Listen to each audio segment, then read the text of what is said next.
that we can mention. What's the latest portal rumblings from up there? It's been a while. People are starting to. Well, Jalen Deloche, who was just a big, who had the visit scheduled last week and then had to cancel. DCU guy. Yeah, I do not expect that visit to be rescheduled now, as Indiana is just going to focus on getting the shooters.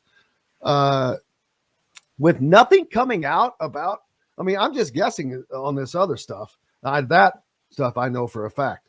We're not hearing anything about these guys who have taken visits and taken visits elsewhere. And so I'm starting to wonder, okay, what are they waiting for? Or is it just because they can? They don't have to do anything this moment. Right. What else might come along? They are all in the driver's seat, but it is a little, I understand only because of the unknown for Indiana fans, but when you know exactly what your needs are and those are the last things that get filled, that brings a little trepidation, I'm sure, to Indiana fans. While they did get in Khalil Ware a very good guy to fill a spot, Peyton Sparks, but what they truly, truly, truly need is not what they've gotten yet, and that is the big question mark hanging over Cook Hall like a big old black cloud. Yeah, I mean, it seemed like there was a lot of information like 10 days to 2 weeks ago about a couple of these guys, and now it's sort of been a holding pattern going on, and there haven't been really that many new names emerge. Maybe they're under the radar. I don't know, but considering what the needs are of the team and the women's team, I think they have a recruit in from Iowa State that I think you mentioned, and they haven't picked up anybody yet out of the portal either, right? Nope, it's been very quiet. And like I said, the fact that it has been that quiet with those guys having taken other visits, I'm like, okay, well, they're not committing elsewhere. Is right. it that, and with not hearing other names popping up, I'm like, okay, is Indiana just that confident with the guys they're talking to? Or are they able to keep some other things quiet? You've got names like, was it Ryan Cormack from Notre Dame that's kind of popped up? Cormac Ryan, yeah. He's visiting Cormac Carolina. Ryan, rather. Yeah, he has a name that's wrong. He's got a switch. I'm like, that doesn't make sense. But and this weekend it all changes anyway because the coaches can go out and recruit, start focusing on the kids that are the class 24 and 25, right? Yeah, and that's, man, I don't know that I'd want to be a college basketball coach anymore. You're recruiting just every day, doubled, and it's every year, every day, and every year, new team. It is, in essence, a new team. You're going to have a new team every year. That just doesn't sound fun.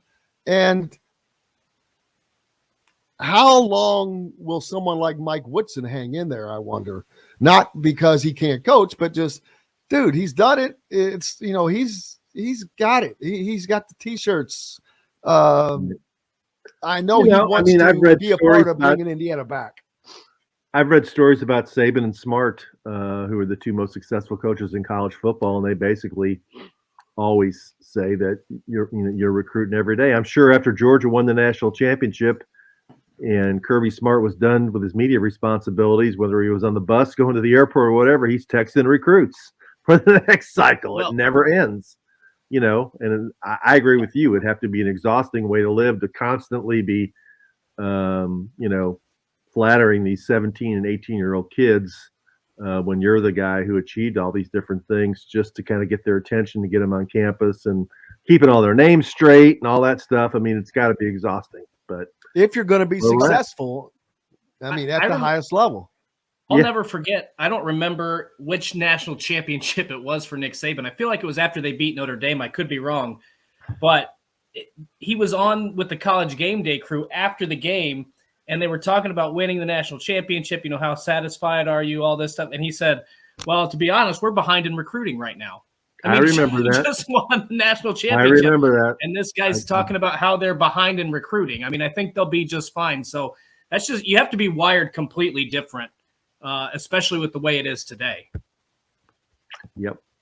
So it's interesting to see how it's going to turn out, and for the women. And then I was going to ask you guys also, what is the feeling? Didn't Indiana play its spring game last weekend?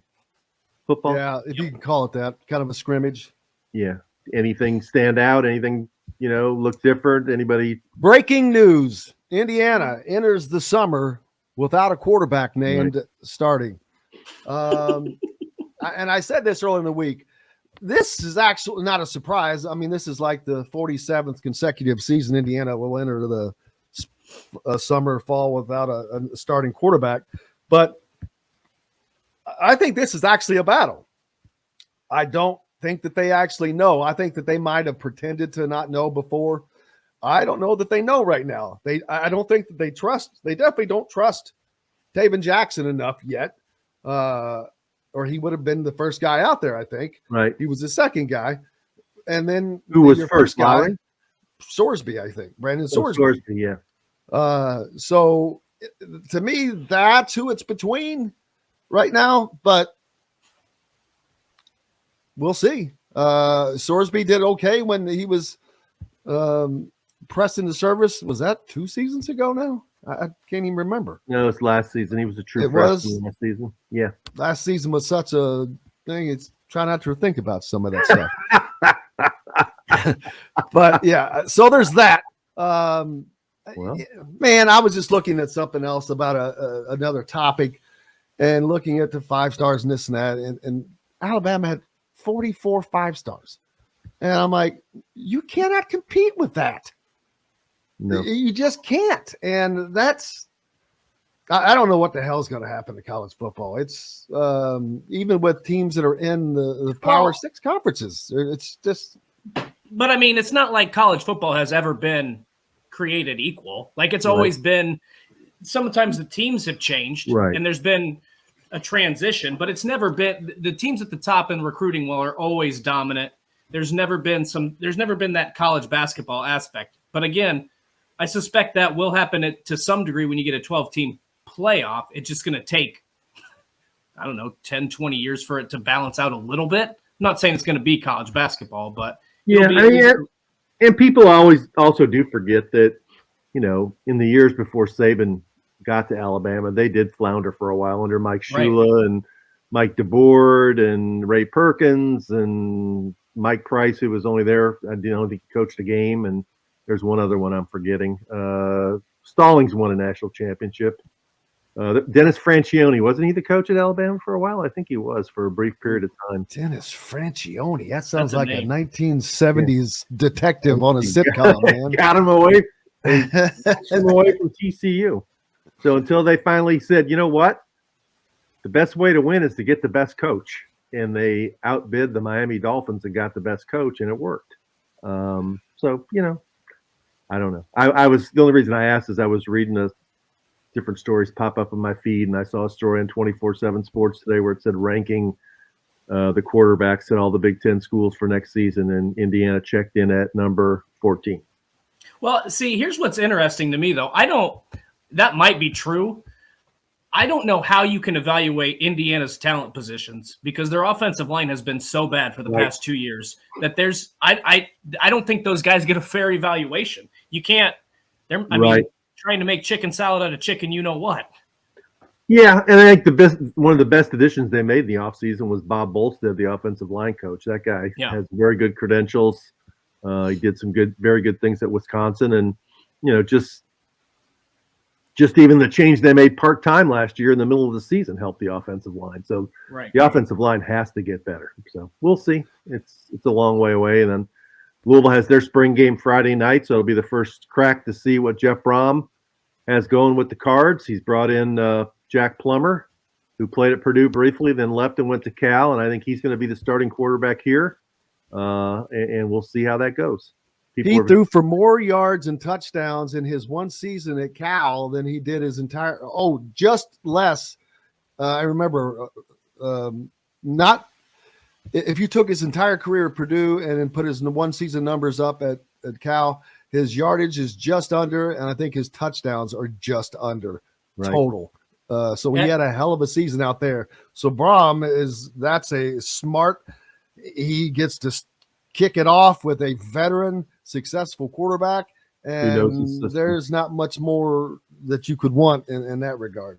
And it says a lot about Brom that the kid left Purdue, and then when Brom went somewhere else and Brom needed him, he still wanted to play for him. Well, I think too, and I think to that point, those are the conversations these coaches are having now, right? Like I feel like Jeff Brom's probably a pretty honest guy. I mean, I don't know him personally. I've talked to him a few times, but hey, you know what? We got Aiden O'Connell. We got some other guy. It might be in your best interest to transfer out. Like I feel like those conversations are happening more frequently, right. And Jeff Brom seems to me to be like a pretty straight shooter, right? Like I said, just a few interactions I've had with him, but that's the vibe I get from him. And it's important for Indiana fans to pay attention to Louisville a little bit because they do play the third game of the year in Lucas Oil Stadium. And, if Indiana's going to have a winning season, they need to beat Louisville because they only get 3 non-conference games, not 4. Right. And so that's going to be a swing game on the schedule. And, Louisville will probably be favored, but Louisville's going through a coaching change and they're rebuilding their entire defense. And, Indiana at least needs to be able to be competitive in that game. They can't go up to Indianapolis and just get steamrolled again by Jeff Brom the way that they have gotten steamrolled by Jeff Brom in the Purdue-Indiana series.